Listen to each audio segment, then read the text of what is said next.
A lot of progress here in the ways of innovation, the expansion of the airport, and the continued success of that innovation that we have here. The new treaty that we signed today again shows renewal in the commitment to our shared values and the commitment to achieving our mutual goals in ensuring border security, enhancing economic prosperity for both our countries, and in ensuring safe travel for those coming to and through Aruba.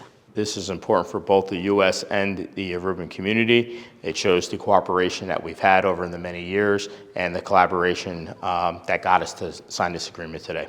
Coming to Aruba is always an absolute pleasure. We have such a tremendous partnership between the United States and Aruba, and especially with U.S. Customs and Border Protection, with such a strong history of cooperation, for starting with the pre-inspection agreement all the way back in 1987 to the Preclearance agreement in 1996. Happy to be back and share this monumental event with you all.